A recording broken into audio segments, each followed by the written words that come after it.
ভালো স্বামী হতে চাও, নবীর জীবন দেখো। ভালো হুজুর হতে চাও, নবীরে দেখো। ভালো শিক্ষক হতে চাও, নবীরে দেখো। ভালো বক্তা হতে চাও, নবীরে দেখো। ভালো নেতা হতে চাও, নবীরে দেখো। ভালো রাষ্ট্রনায়ক হতে চাও, মুহাম্মদুর রাসূলুল্লাহকে দেখো। জীবনের প্রত্যেক স্তরে কামিয়াব হতে চাইলে মুহাম্মদুর রাসূলুল্লাহকে ফলো করতে হবে, ঠিক না বলে? আর ভাই আমরা অমর নেতার সৈনিক, গাজা খাই দুর্নীত, কথা বলে থাকে। অমর নেতার সৈনিক, চাঁদাবাজি করি, কি কথা ঠিক না ভাইজান? আর যারা মুহাম্মাদের সৈনিক হবে তারা গাজাও খাবে না, মদও খাবে না, জিনাও করবে না, ধর্ষণ করবে না, খুনও করবে না, গুমও করবে না। মুহাম্মাদের সৈনিক হবে যারা আল্লাহর জমিনে আল্লাহর আইন প্রতিষ্ঠার জন্য লড়ে যাবে। কথা ঠিক কিনা জোরে বলেন ভাইজান আমার।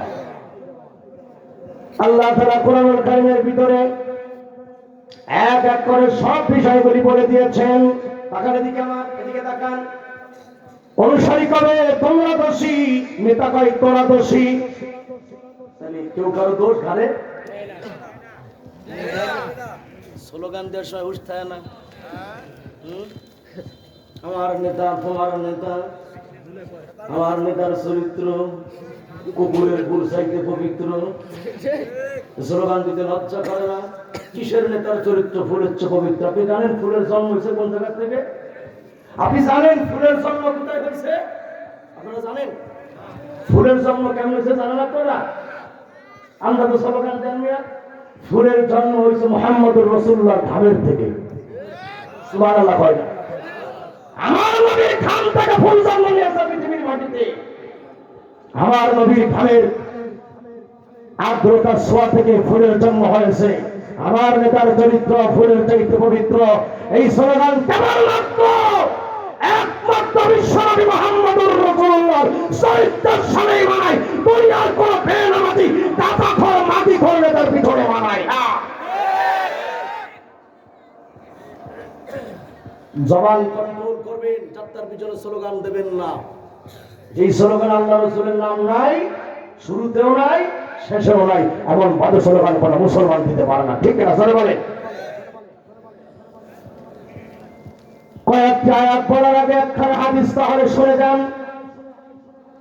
যাবো কোন দিক? এই জাতিরে এত বছর ধরে বুঝাইতেছি, হ্যাঁ, সিলে সিলে ভেটে গেলাম, মরে গেলাম, তারপর কিছু লোক করে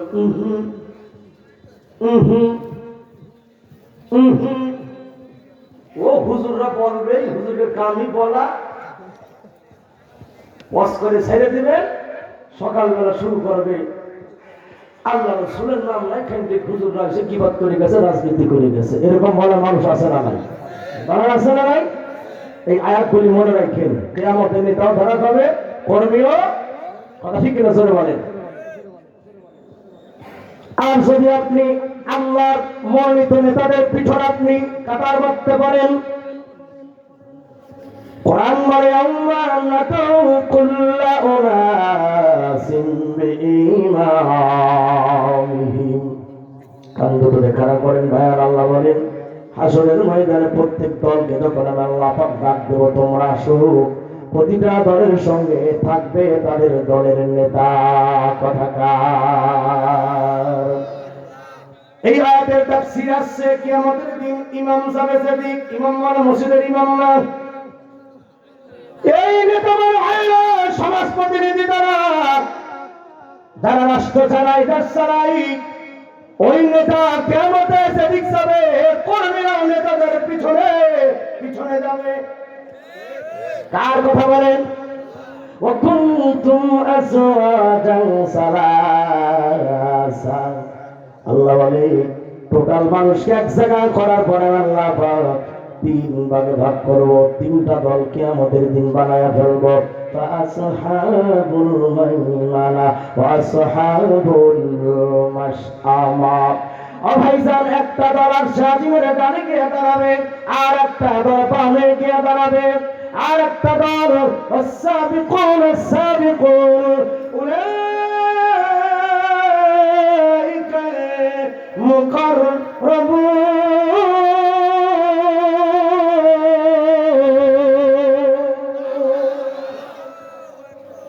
আল্লাহ কেন দলের ওয়াজ করেছেন? আল্লাহ কয় এক দল বিনা হিসাবে জান্নাতে যাবে। আল্লাহু আকবার বলেন। আর একটা দল আরশ আজিমের ডানে দাঁড়াবে, আর একটা দল বামে গিয়ে দাঁড়াবে। যারা ডানে দাঁড়াবে আর যারা বামে দাঁড়াবে তাদের আমলনামাটা ডান হাতে দেওয়া হবে, আর যারা বামে দাঁড়াবে ওই নেতা কর্মীদের আমলনামাটা বাম হাতে দেওয়া হবে। ওয়া আম্মা মান উতিয়া কিতাবাহু বিশিমালি। ও জনতা, আমি জানতে চাই কিয়ামতের ময়দানে আমলনামাটা আপনারা ডান হাতে চান না বাম হাতে চান? কি বাম হাতে চান না ডান হাতে চান? আরে কথা বল না, বাম হাতে চান না ডান হাতে চান? ডান হাতে আমলনামা চান যারা আল্লাহর জমিনে দিন কায়েম করবেন তারা কোরআন হাতে করে বলে গেলেন সূরা সাফের 10 নম্বর আয়াত দলিল, আল্লাহর জমিনে দিন কায়েমে অংশগ্রহণ করবে না যারা আমলনামাটা ডান হাতে পাবে না। সূচি দেখো, সূচি দেখো, সূরা না হাক্কানা, সূরা সফ 60 থেকে দেখো, এর বার করে 10 নম্বর আয়াত। থাক দলিল কবর দিয়ে দেব, তবু যদি জালিমের অন্তরে না ঢোকে বুঝবেন খাতামাল্লাহু আলা কুলুবিহি। বাবাজিরা, আল্লাহর জমিনে শরিয়াত প্রতিষ্ঠার আন্দোলনে যদি যোগ না দেন দাড়ি টুপি নিয়ে জাহান্নামে যাবেন। জাহান্নামে যেতে হবে দলিল আসতে সামনে। এবার আমি জানতে চাই দিনের মধ্যে আল্লাহর দিন কায়েমের তামান্না আছে?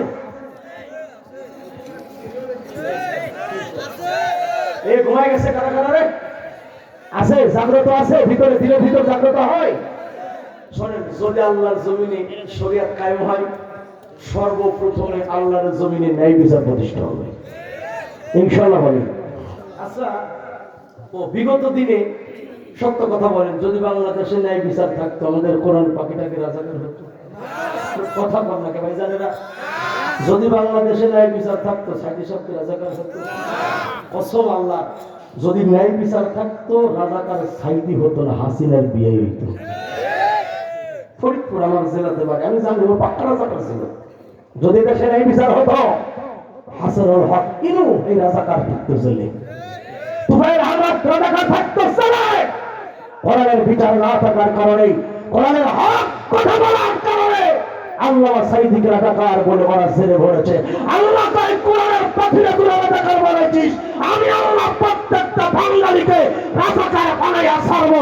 এজন্যই বাঙালি বলেছিল তুমি কে আমি কে, তুমি কে আমি কে। স্লোগান এটাকে আমরা শিখাইছি না? আমরা শিখাই নাই, এই জনগণ নিজ থেকে স্লোগান কাঁধে নিয়েছে। কারণ একটার কোরআনের পাখিরে যারা মিথ্যাভাবে রাজাকার বানায় বাঙালি 18 কোটি জনগণ সাইদের এই শব্দবাণীদের কাঁধে তুলে নিয়েছে। ঠিক না কথা বলে?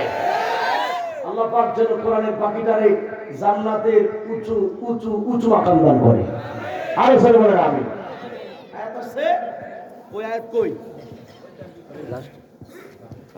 এই যে খেলা হবে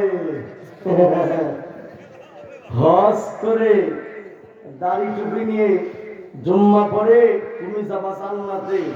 তাহলে এবার কোরআন শোনা আগে সামনে উল্টা শোনা আয়াত নাকি ভাই? আয়াতটা নাজিল হইল কেন?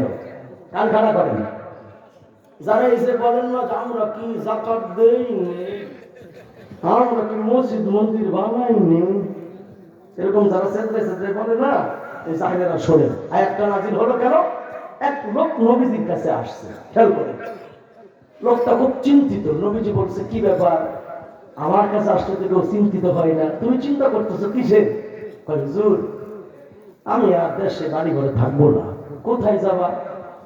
আপনি অনুমতি দেন, আমি বাড়ি ছেড়ে নিরিবিলি কোথাও চলে যাব যেখানে আমার পরিবারের কেউ খুঁজে পাবে না। কেন যাবা?